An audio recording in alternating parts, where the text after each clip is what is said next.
J-8 les amis, J-8 avant le Real Madrid Paris Saint-Germain en Ligue des Champions. Aujourd'hui, les toutes dernières informations des deux clubs avec déjà le 11 probable de Carlo Ancelotti qui se dessine avec un joker, Monsieur Nacho. Pour la défense, salut à tous, j'espère que vous êtes en forme, où que vous soyez. On n'a pas bougé ici à la maison dans mon petit bureau. Pour ce point média, en ce mardi 1er mars, le mardi gras. 3 modules aujourd'hui au programme en Italie, demi-finale de coupe, énorme. Derby milanais entre l'AC Milan et l'Inter, plus dossier autour de Vlahovic, la star de la Juve. Module Barça avec une question. Dembélé mérite-t-il une dernière chance de prolongation de contrat? On en parle sur l'ensemble des plateformes, plus en podcast, bien évidemment. On ouvre le module madrilène. Le temps pour moi de vous rappeler qu'on se retrouve d'ailleurs ce soir à 19 h en mode visioconférence grâce à l'application Brut Live. Vous la téléchargez gratuitement. On se retrouve pour parler ballon où que vous soyez sur la planète. Ce soir, deux thèmes.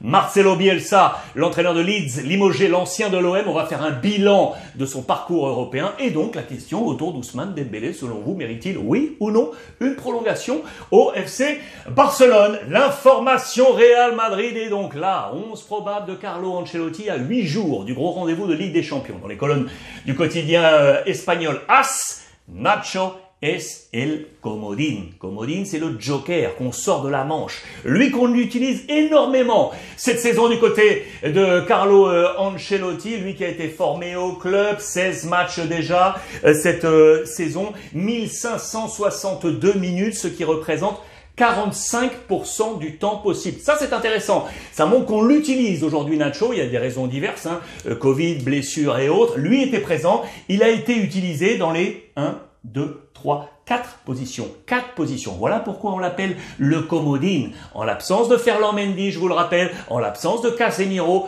voici le 11 qui se dessine du Real Madrid. Avec donc Nacho ici en position axiale, ce qui verrait donc Alaba passer sur le flanc gauche à la place de Ferland Mendy. Alaba qui était touché, qui vraisemblablement va pouvoir tenir sa place. On pouvait attendre peut-être Marcelo également, ce qui n'était pas du goût forcément des derniers supporters du Real Madrid. On l'associerait donc Nacho avec Militao juste devant Courtois. Carvajal prend sa place à droite. Milieu de terrain donc sans Casemiro. C'est Kroos qui redescendrait d'un cran pour prendre ce poste de sentinelle. Valverde entrerait dans le 11. On va en reparler avec Modric. Et puis devant, attention, il y a peut-être une petite incertitude sur le flanc 3. Asensio ou Lucas. Lucas qui peut utiliser, vous le savez, tout ce côté. Il serait en balance, peut-être en ballottage, avec Asensio pour épauler Karim Benzema, bien entendu, et Vinicius. La clé défensive de Carlo serait donc ici. Il reste un match ce week-end face à la Real Sociedad pour voir quel sera le tempo face au Paris Saint-Germain. Pas donc de Casemiro, et c'est peut-être un mal pour un bien. Oui les amis, c'est peut-être un mal pour un bien. On adore tous Casemiro à cette position de milieu de terrain, mais il est un peu en dedans ces temps-ci. On l'a révélé hier sur Twitch, en direct. Vous voyez qu'on n'est pas dans le faux. Midi et demi tous les lundis en direct avec Pablo Polo, Albert Masnou et Aurore Thibault. On avait trouvé pas mal de clés qui sautent aujourd'hui dans la presse espagnole, et notamment ça, Casemiro, qui vit en ce moment, vous voyez, un bache. C'est une période basse. Il est un peu moins bon. Il a perdu face au Rayo Vallecano dans le dernier match de championnat. 14 ballons. 14 ballons perdus. Inhabituel pour lui. Pour Casemiro, il est déjà à 9 cartons jaunes dans cette Liga. C'est beaucoup, beaucoup trop pour Casemiro. Il va falloir le retrouver. Et donc, Valverde va entrer dans ce schéma. Je vous le disais, un mal pour un bien. Moi, je suis fan de Valverde. Il attend son heure par rapport aux 3 du milieu. C'est normal. On pense également à Camavinga qui sera dans l'échelon d'après. Les 3 là, avec les trentenaires, Casemiro vient d'avoir 30 ans, eh bien, ils vont passer la main. Et ces hommes sont appelés à prendre la relève. José Félix Díaz dans Marca en parle. Il est l'homme du désir. C'est lui qui va tenir cette place au milieu de terrain. C'est un homme de dynamique, d'impulsion physique, grosse qualité de pied également pour sortir. Lui va être important dans la bataille du milieu face à la bande de Marco Verratti, face au Paris Saint-Germain. Côté PSG, justement, Pochettino, il est en train de réussir des choses intéressantes là ces dernières semaines. On en parle dans la presse française. L'équipe est le Parisien aujourd'hui en France. L'équipe sous la plume de Damien Degor. Pochettino, avec le temps, mais c'est en train de marcher. Même si le Paris Saint-Germain n'a pas la flamboyance que promettait son recrutement estival, il semble progresser depuis quelques semaines. Et son entraîneur n'y est pas étranger. De profondes ressources mentales, une défense qui s'est solidifiée et un meilleur équilibre collectif. On a un très bon Verratti au milieu. En parlant du milieu, il y a un homme qui incarne ce point de constance trouvé, c'est lui, Danilo, qui devrait bien entendu être dans le match face au Real Madrid. Il a été très bon dans ce match à Lille, il est très attendu. Il incarne ce jeu retrouvé, trouvé peut-être, du Paris Saint-Germain sous la main de Pochettino. Neymar, les amis. Neymar va-t-il, oui ou non, être titulaire? Vraisemblablement oui pour vous. On en a déjà parlé. Le ballottage avec Di Maria pour être associé à Messi et à Kylian Mbappé. On nous dit qu'il n'est pas encore à 100%, pas encore au top. Neymar déborde d'envie. La star brésilienne est de retour comme titulaire depuis 2 semaines. Mais sera-t-il réellement prête pour le choc à Madrid? Elle estime que oui, Sébastien Nieto qui nous donne ce papier autour du Brésilien, joueur le plus sollicité lors du dernier match de championnat face à Saint-Etienne. Il en est à 4 buts cette saison. Sera-t-il, oui ou non, à 100% pour jouer aux côtés de Mbappé et de Lionel Messi? La star argentine que l'on dit agacé, les amis, agacé des critiques françaises, de la presse, d'une certaine presse française, je le précise au passage. Messi ne digère pas les critiques des médias français. On a tous en tête le 3/10 qu'avait collé le quotidien L'Équipe il y a quelques semaines.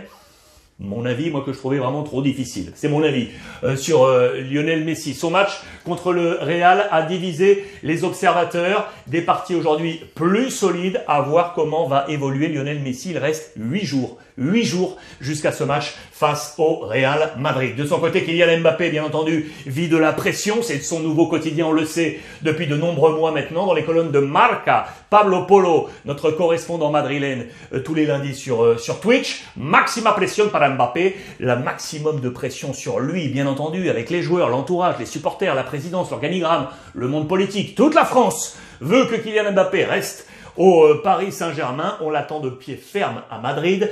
Madrid qui avait proposé, je vous le rappelle, 200 millions d'euros l'été dernier et qui avait été refusé par le Paris Saint-Germain. On est à 24 buts et 17 passes décisives en 32 matchs pour l'ami Kylian Mbappé qui est dans des phases stratosphériques. Là, on le sait, hein, il peut peut-être éventuellement rattraper Edinson Cavani. Pablo nous en parle d'ailleurs dans son papier. C'est l'un des objectifs, être le meilleur buteur de l'histoire du PSG. Pour ce faire, il faudrait rester. Pour ce faire, il faudrait rester. Il rattraperait Edinson Cavani, lui qui a égalé Zlatan Ibrahimovic. C'est vraiment la grande affaire à suivre côté Madrid et Paris Saint-Germain. Et le Real où on s'interroge. Tiens, on s'interroge, vous le savez, parce que on vise Mbappé, on vise également Haaland. Mais regardez dans les colonnes de As, on nous dit que Haaland, le doute est en train de s'installer, notamment sur l'état physique. Aurore vous en a parlé hier sur Twitch, avec des petites vidéos qui montraient le nombre de blessures. Ça alterne, hein, selon les sources. Ici, chez As, on est à 12 blessures sur les 12,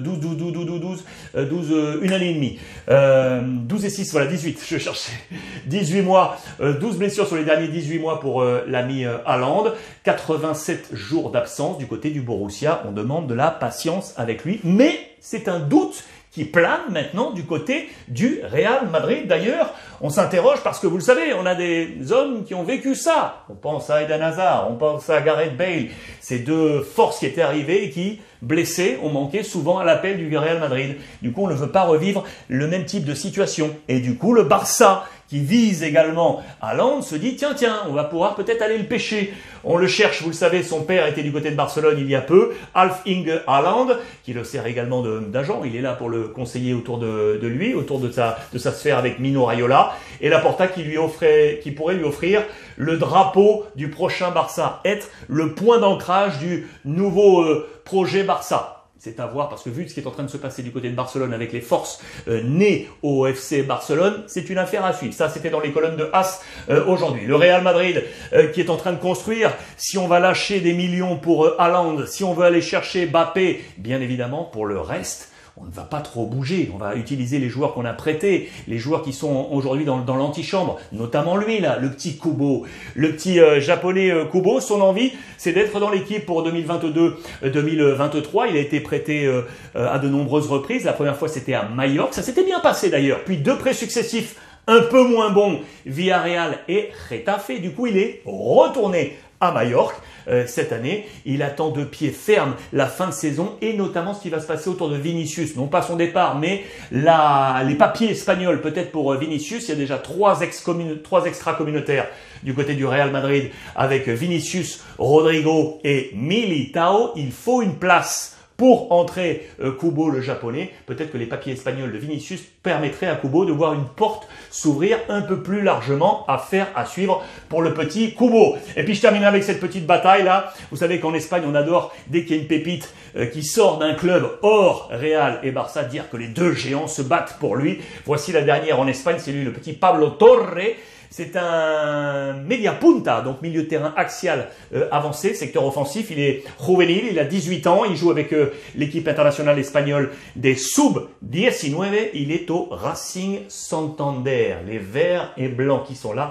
Pablo Torre, la nouvelle bataille du Classico entre le Real et le Barça. Voilà pour ce point Real Madrid les amis. On se retrouve ce soir 19h sur Brut Live pour parler d'Embélé et de parler de Marcelo Bielsa. Module Barça également et module italien. 3 modules aujourd'hui disponibles pour vous sur toutes les plateformes. Je vous embrasse et profitez des vôtres.